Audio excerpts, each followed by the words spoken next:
Hey, what's up guys, it's Crypto Clutch again. Just wanted to do another quick little update video on my shed. Okay, you know I'm not used to having a warehouse yet. On my warehouse, and what's been going on. So today, I recorded that last video I posted about the warehouse yesterday, but today we moved in a couple pallets worth of stuff and my ASICs, which I only showed you a picture of, so we can go look at that. But I just wanted to kind of clarify, talking about, am I worried about profits going down? And do I think it's going to continue to go down? Like, am I worried about renting out this expensive warehouse, even though crypto is going down? Because, you guys might think I might have started working on this a while ago. I actually only decided to rent out this thing like about a week and a half, maybe 2 weeks at the most. I decided to pull the plug on this one because I had to get these, these miners going, which it's saran wrapped right now because we wanted to wrap it up while we transported them over here. But you can kind of see there's a lot of ASICs on here. So just this lot of ASICs, and I haven't looked at it today since it's went down, but I would imagine it's still around, I don't know, $450 to $500 a day profit with the current price of the coins that it mines. So if you can do the math on that, but 30 days before it was making about 550 to 600, and if you did 600, it's making about $22,000 a month. Now that's after electricity, so I'm not talking about it's gonna, out of that 22,000 you have to pay the electricity bill and the rent. So out of that 22,000, I was able to pay for 4 months of rents here. Even if it's 20,000, 18,000, he's still paying 2 to 3 months. And what my plan is just to sell whatever I get, even though personally I think we're going to have we're going to test a long-term bottom, and then we might ride around that for a little bit, and then I think they'll start pumping it up again, because I don't think this current bull cycle is over yet. We did break support, but that I think we're just kind of shaking off weak hands. But we got to see what the market does. It can change, very quickly. But just this pallet right here is making enough to pay for this warehouse once I get it up and going. And the plan is, I think I talked about this in the last video, but I have a terrible memory. So the plan is a transformer right here, sub panel, and then a wall of outlets. I might do like Kendorf where across, that way I can attach that instead of putting a bunch of holes into the wall. But I don't know, we'll see what I end up doing, and then we'll just have the PDUs coming over. And I actually have the PDUs in this box, and the outlets are over there somewhere. So anyways, that's the plan, is to put the first racks right here, and just put all the miners on there. So that's kind of the plan. But yeah, I'm not really too worried about the price of crypto. I mean, if it goes down a lot, I mean, even though it's went down from 60,000 down to 30,000 something, it's still making really good money.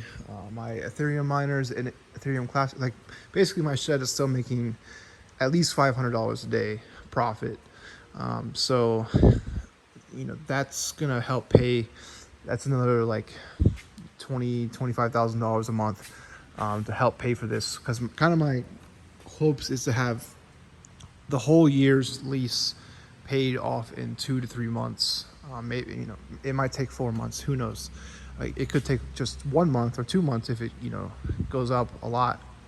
But basically what I'm gonna be doing, I'm just gonna be selling anything I get and just go into Tether, or do some kind of safe thing where I get annual 5 to 10% annual in return on my money, even though it's not going to be sitting there for a whole year.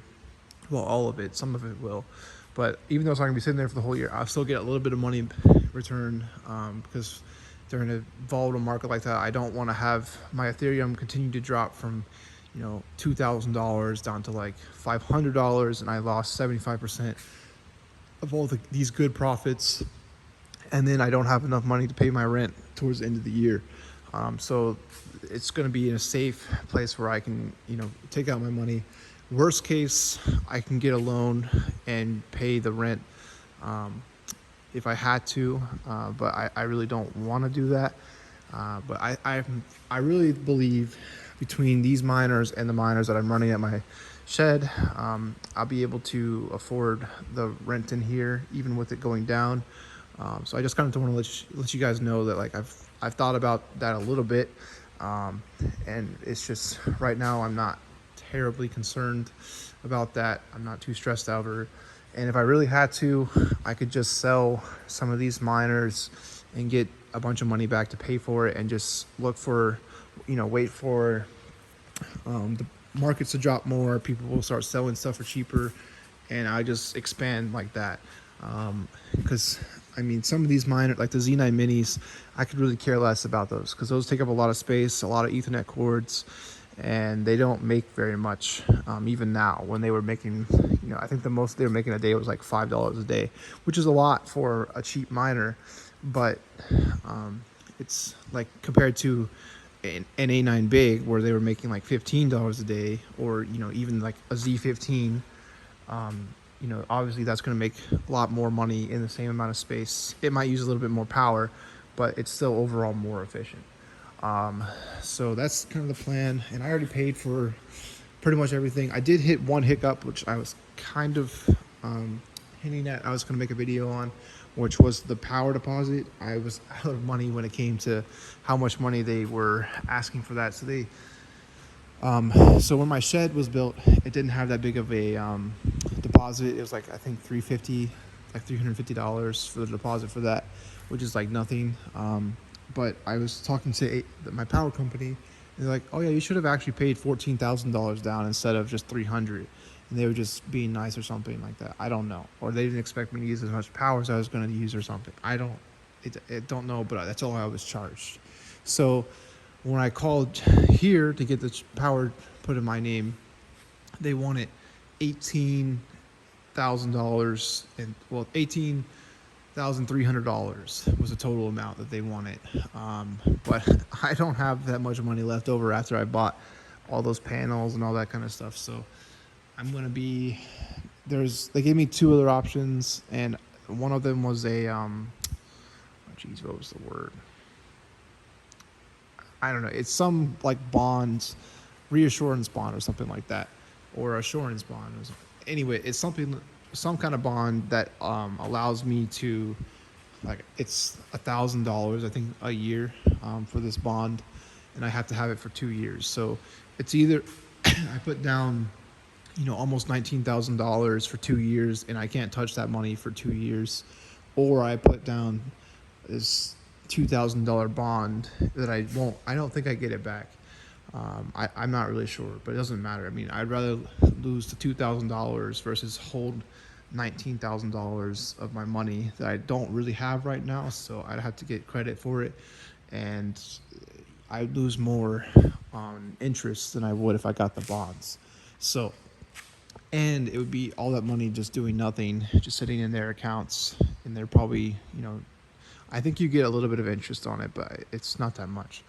But anyways, that's, I just wanted to make this little video explaining more about my decision on why I decided to do this and why I thought I was going to be able to do it, even though the markets were starting to go down. Because when I signed the lease, the price of Ethereum was already like $2,600. So it's not like I signed it when it was 4,000 and now it's down to 2,600, and I'm like worried about what I'm going to do. The other option is I could get some really big, those industrial racks that are meant to hold pallets. I could probably stack, depending on how high the pallets are, I could probably get definitely 3 in the middle, but probably just 2 over there where you can see that pallet. So, if you stacked 2 pallets and you had like, you do a row on the edge and then 2 in the middle and then another row over there, and leave like enough space for a forklift to go through there. I mean, you could probably get, I don't know, probably 50 to 75 pallets in there pretty easy, because we would come all the way over to here. It might be even more than that, I don't know. But like, say I got $300 a pallet, a month, I mean, you're still talking easy enough to pay for the rent. And that's just, I just have to advertise that like I have free space here, and how much it's going to cost to have something in here. Obviously, that's depending on people paying that much for a pallet to be in here. Because I mean, you can get whole storage units for less. But all right, my phone's about to die, so I do need to go. But that's Crypto Clutch signing off.